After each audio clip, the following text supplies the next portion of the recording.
हरे कृष्णा। आज हम जानेंगे ज्ञान प्राप्त करने के साधनों के बारे में। ज्ञान प्राप्त करने के साधनों को 3 कैटेगरी में डिवाइड किया गया है। पहला है प्रत्यक्ष प्रमाण, दूसरा है अनुमान प्रमाण, तीसरा है शब्द प्रमाण। तो पहला आता है प्रत्यक्ष प्रमाण।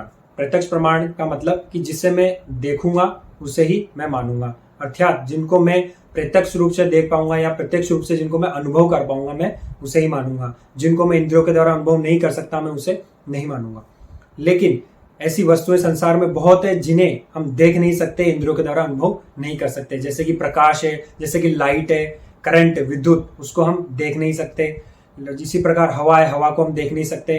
या फिर एक्स रेज होती है, इंफ्रारेड रेज होती है, जिनको इंद्रियों के द्वारा देख पाना संभव नहीं है या महसूस कर पाना संभव नहीं है।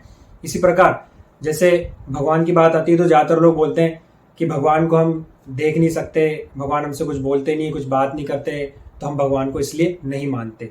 तो इस प्रकार ऐसा जरूरी नहीं है कि हमारे अनुभवों के द्वारा जो हम ज्ञान प्राप्त करें या प्रत्यक्ष रूप से हम देखें वो बिल्कुल सही हो। तो जो प्रत्यक्ष प्रमाण है ये अधूरा है ज्ञान प्राप्त करने के लिए। प्रत्यक्ष प्रमाण के द्वारा हम संपूर्ण ज्ञान प्राप्त नहीं कर सकते। और दूसरी कैटेगरी आती है अनुमान प्रमाण। अनुमान प्रमाण का मतलब है कि अनुमान लगा करके ज्ञान प्राप्त करना। तो अनुमान लगाने में भी कितनी प्रोबेबिलिटी है, कितने चांस है कि हम जो अनुमान लगा रहे हैं वो सही होगा।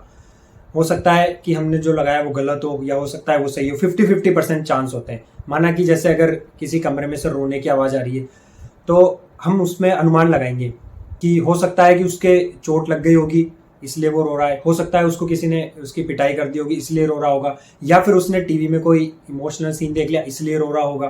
तो हम वो सिर्फ एक अनुमान लगा सकते हैं कि ये हुआ होगा, लेकिन इसका कितना चांस है इसकी कोई गारंटी नहीं है कि वो सही होगा या गलत होगा।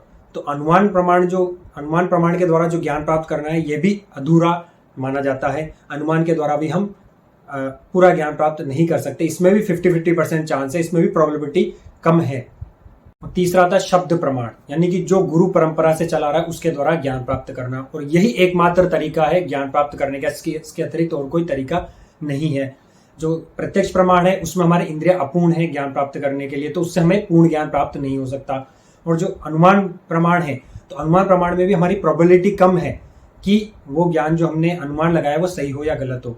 तो मात्र एक उपाय बचता है, एक ही बचता है शब्द प्रमाण, कि शब्दों के ऊपर विश्वास किया जाए, गुरु परंपरा के शब्दों पर विश्वास किया जाए, प्रमाणिक शास्त्रों के ऊपर विश्वास किया जाए।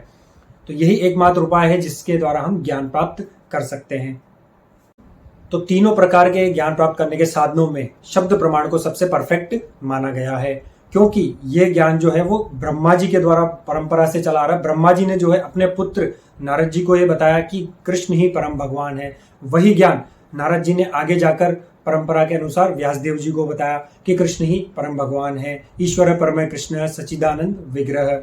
और वही ज्ञान गुरु परंपरा के अनुसार हम तक आया श्रील प्रभुपाद जी के माध्यम से, उनके शिष्यों के माध्यम से, कि कृष्ण ही परम भगवान है। तो लाखों करोड़ों साल पहले जो ज्ञान प्रारंभ हुआ ब्रह्मा जी के द्वारा कि कृष्ण ही परम भगवान है, वही ज्ञान हमें प्राप्त हो रहा है, हमें मिल रहा है कि कृष्ण ही परम भगवान है।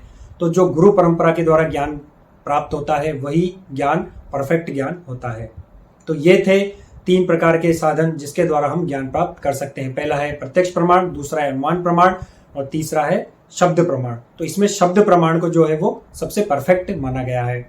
Thank you for watching. Hare Krishna.